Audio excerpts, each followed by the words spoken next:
Stallone, Sylvester Stallone, Rocky. Rocky's story is this even, right? But Sly's is too. Sly's a good friend of mine. And when I first met him years ago, he was listening to my tapes and stuff, and he invited me over for dinner, and we started talking. And I said, I've heard your story from other people, but I really love to hear it from the horse's mouth. I don't know how much is mythology, urban myth, and how much is true. So he told me his whole story. He said the essence of it, though, was he said he knew his whole life what he wanted to do since he was very, very young. He wanted to be in the movie business, period. I mean, not just TV, movies. And he said why was, for him, it was a chance to have people not only escape, but to inspire people. And by the way, that drive is what made most of his movies, inspire people to what they're capable of, to overcome unbelievable obstacles, because in his own life he felt like he did that. When he was born, he was pulled out by the forceps. That's why he looked the way he did. That's why he talked the way he did. And he said, so I really want to do that. And he said, I knew why I wanted to do it, and I wasn't willing to settle for anything else. And he said, what happened was I went out to try and get jobs, and it's not like I went, hey, Adrian, they went, you're a star. It didn't work out real well. They looked at me and said, hey, you're stupid looking. Do something else. What is it talking like this? There's no place for you in that stuff. You're never going to be a star in the movies. You're insane. No one's going to want to listen to somebody who looks dopey and talks out of the side of their mouth, right? And he got no after no after no after no. He said, I was thrown out more than 1,500 times at agents' offices in New York. I said, there aren't 1,500 agents in New York. He said, I know. I've been to them 5, 6, 7, 8, 9 times. He said, I remember one guy went in there, and I got in there at 4 o'clock, and he wouldn't see me, so I stayed there, and I would not leave. I stayed overnight. They came back the next morning. I was still sitting there. He said, that's how I got my first job. The guy said, fine, come in here. And he sat down, and he went through this, and he gave me my first movie. I said, oh, really? I thought Rocky was your first movie. He said, no, this other movie, I'd never heard of it. He said, I said, well, what character did you play? He said, well, I was in it for about 20 seconds. I was a thug that somebody beat up. He said, because they made me feel like, people hate your guts. You getting beat up, it'll be a good thing. And he did like 3 movies like that. Never got anything. Kept going out. Rejection, rejection, rejection. So finally he realized it wasn't working. So he changed his approach. He said, I was starving, by the way. He said, I couldn't pay for even to have heat in my apartment. My wife was screaming at me every day to go get a job. I said, well, why didn't you? He said, because I knew that if I got a job, he said, I'd get seduced back and I'd lose my hunger. He said, I knew that the only way I could do this is if it was the only choice, if I burned all other bridges. Because if I did a normal job, pretty soon I'd be caught up in that rhythm and that stuff, and I'd feel okay about my life, and I feel like my dream would just gradually disappear. And he said, I wanted to keep that hunger. That hunger was the only thing I thought was my advantage. He said, my wife didn't understand that at all. He said, we'd have these vicious fights, and he said it was freezing. So I was broke, we had no money, and he said, so I finally went to the public library one day because it was warm. He said, I didn't want to read anything. He says, I went in, New York Public Library. He said, I was hanging out there, and I sat down in this chair, and somebody left a book there. And he said, I looked down at this book, and it was the poems of Edgar Allan, stories of Edgar Allan Poe. And he said, so I started reading it. He said, I got totally into Edgar Allan Poe. And he said, I know everything about it. And he goes on for another 20 minutes telling me about Edgar Allan Poe. He knows everything, how he died, what it was about, what really happened. And I said, well, what did Poe do for you? He said, Poe got me out of myself. He got me to think about how I could touch other people and not worry about myself so much. And he said, it made me decide to become a writer. I said, just imagine Rocky the writer, right? And he said, so I tried to write a bunch of screenplays. Nothing worked. I was totally broke. He said, I didn't even have $50. And he said, and finally, he said, I sold a script. And it was called Paradise Alley. He said, it's a movie I made many years later, but I sold it. And he said, I sold it for $100. He said, but $100 was a ton of money, man. I was so thrilled. I thought, I'm on my way. But it never led to anything. And he said, so finally, he said, I kept going and going and going. He said, finally, we were so broke. He said, I hawked my wife's jewelry. He said, Tony, there's some things in life you should never do. He said, that was basically the end of our relationship. She hated my guts so much.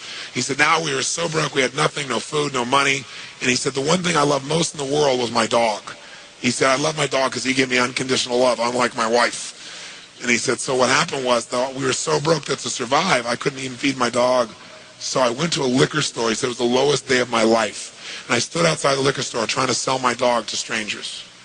He said, I tried to sell my dog for $50.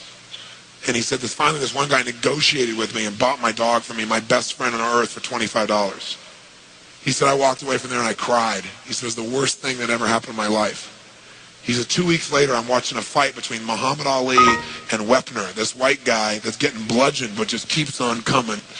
And he said, I got an idea. He said, as soon as the fight ended, I started writing. He said, I wrote for 20 straight hours. I did not sleep. I wrote the entire movie in 20 hours straight. Right then. Saw the fight, wrote the movie. Whole thing, done. He said, I was shaking at the end. I was so excited. He said, I really knew, man. I knew what I wanted. I knew why I wanted it. He said, just like you teach that formula. He said, but I said, man, I took the action. Now it's time to deliver. And so he said, I went out and started trying to sell it to agents. And they all would read it, and they'd say, you know, this is predictable. This is stupid. This is sappy. He said, I wrote down all the things they said, and I read them the night of the Oscars when we won. And he said, it was really good, right? The greatest revenge is massive success. And he said, so what happened was, he said, I kept going, trying to sell it, nobody going, I'm broke, I'm starving. He said, finally, I meet these guys, they read it, and they believe in the script, and they love it. And they offer me $125,000 for my script. I said, oh my God, you must have been out of your mind. He said, I was. I said, just one thing though, guys, you got a deal based on one thing. And they said, what's that? He said, I got a star in it. They went, pfft.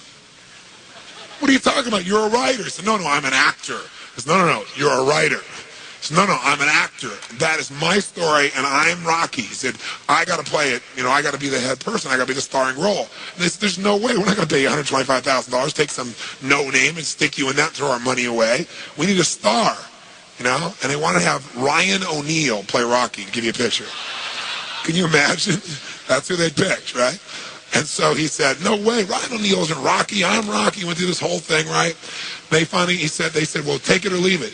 He said, I left the room. I said, if that's what you believe, you don't get my script. And he left. Here's a man with no money, none, totally broke, offered $125,000 more money than he'd seen in his lifetime. And he walked away because he knew his real what? Knew his real what? And why he wanted it. He was committed to it.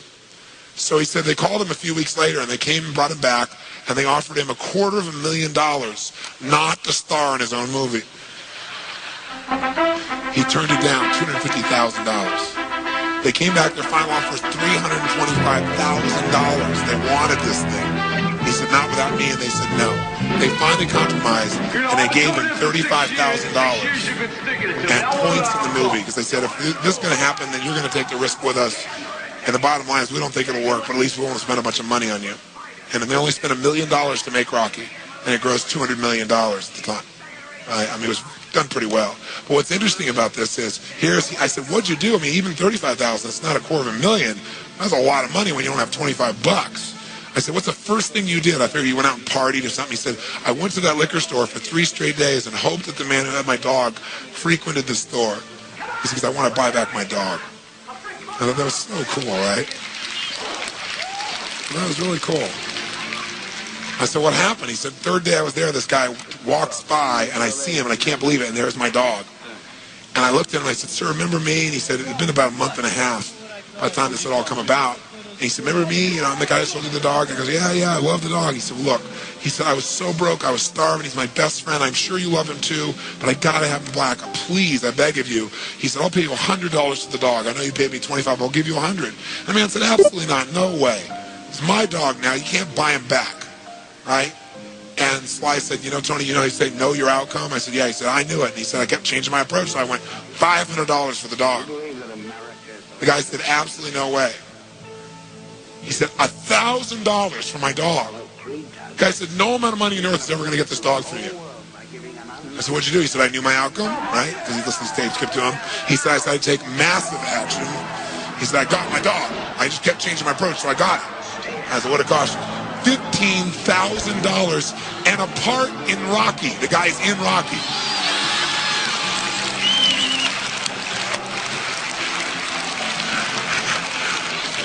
You know that dog in Rocky, Butt Kiss?